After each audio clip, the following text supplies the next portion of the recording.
Selamat pagi Ibu. Selamat pagi, Su. Perkenalkan, saya perawat Kalista yang sedang berjaga pada pagi hari ini. Kalau boleh tahu dengan Ibu siapa ya? Dengan beliau umur 19 tahun. Oke, dengan Ibu Cleo ya. Jadi tujuan saya di sini yaitu untuk memeriksa kesulitan tidurnya. Ini sih Ibu.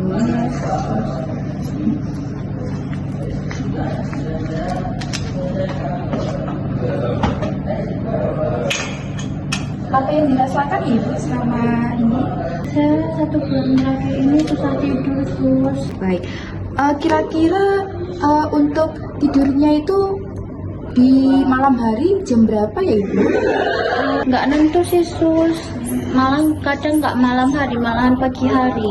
Oh ya ampun, oke baik. Jadi saya akan mencatat keluhan tidur Ibu dan di jam berapa Ibu tidur pada malam hari dengan berbilang atau berbincang dengan dokter. Seperti itu. Apakah ada yang ingin ditanyakan? Nggak ada, Sus. Oke, baik. Jika tidak ada, saya izin pamit ya. Selamat pagi.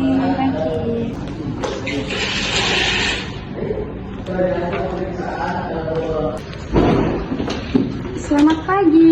Selamat pagi, Kak. Apa kabar dari dengan Ibu Cleo? Betul. Baik Ibu, perkenalkan saya dokter Faiza yang berjaga pada pagi hari ini ya. Saya ingin memeriksa dan menanyakan beberapa hal terkait keluhan Ibu saat ini ya. Iya. Saya periksa terlebih dahulu ya Ibu. Iya.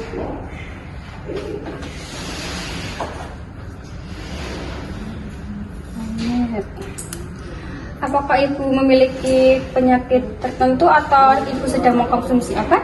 Tidak ada, Dok. Ibu bisa makannya. Baik. Apakah Ibu sering mengkonsumsi kopi atau minuman kafein? Setiap malam, Dok, karena saya sambil mengerjakan tugas. Dari hasil pemeriksaan sementara, Ibu mengalami insomnia ya Ibu? Atau gangguan kecemasan pada Ibu? Karena Ibu sering minum kafein ya Ibu? Iya. Baik, apakah ada yang ditanyakan Ibu? Tidak ada, Dok. Baik. Kalau begitu, terima kasih ya Ibu.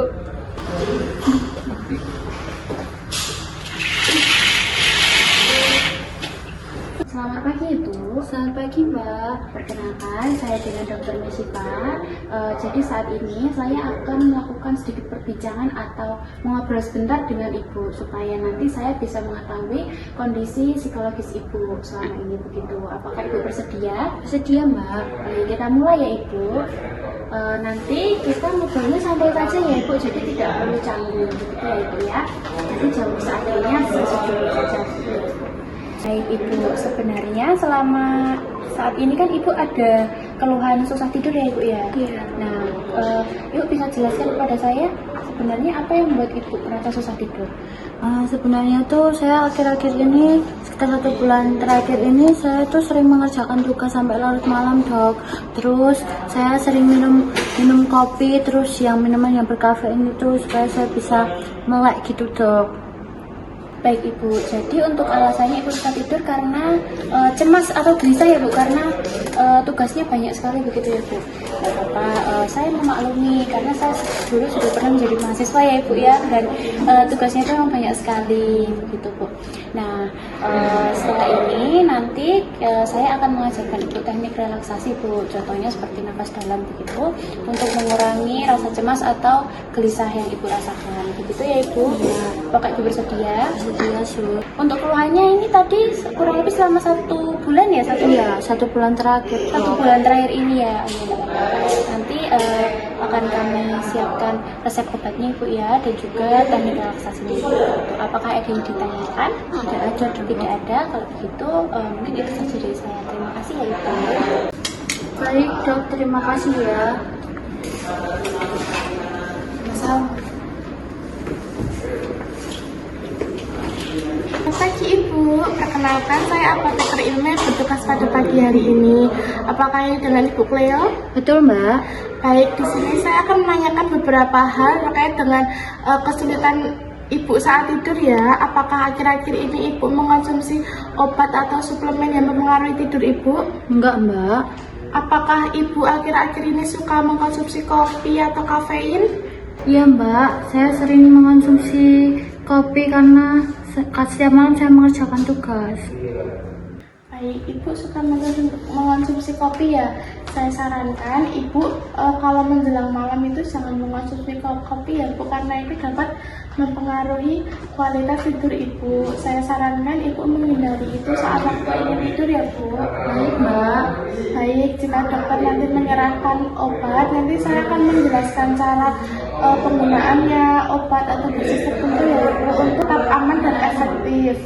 Baik Mbak, terima kasih.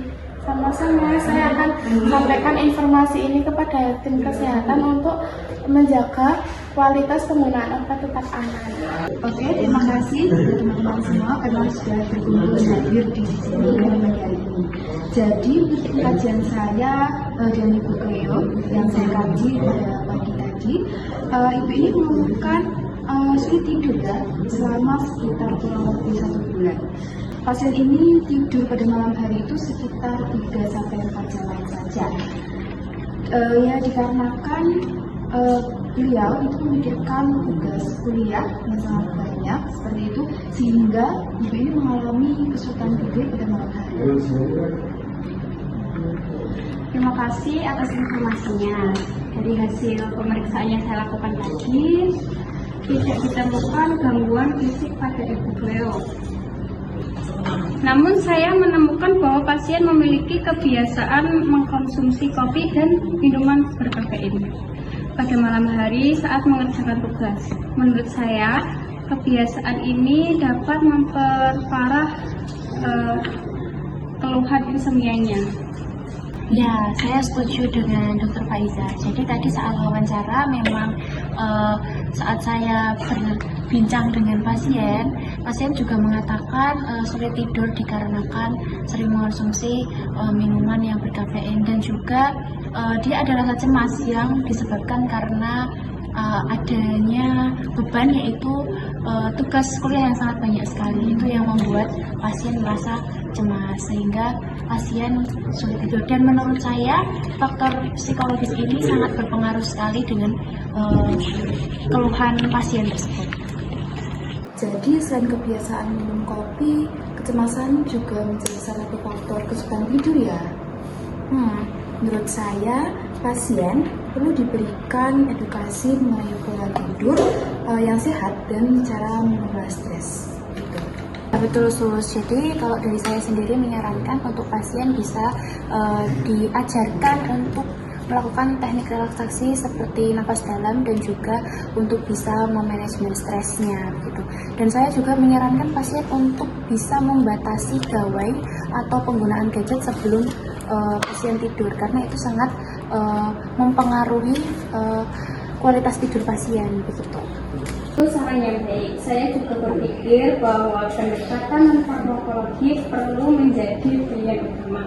Jika setelah beberapa waktu keluhan menjadi menetap, barulah kita mempertimbangkan terapi farmakologis.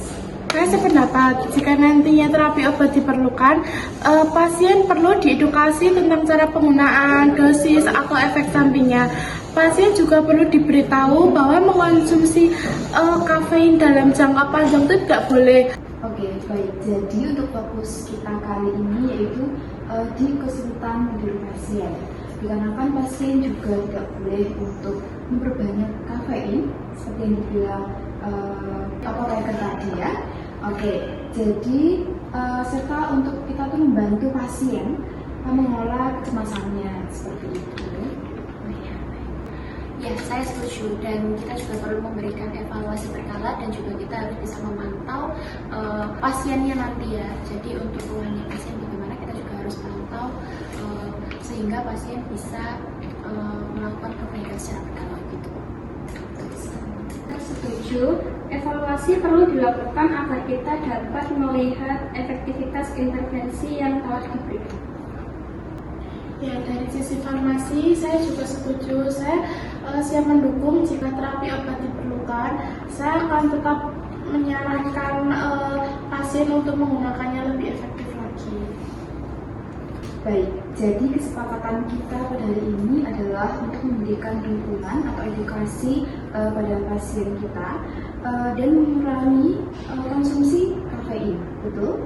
Baik, jadi untuk kita juga memberikan edukasi manajemen stres dan teknik relaksasi seperti itu, serta melakukan pemantauan perkembangan secara berkala pada pasien hipokondria tersebut.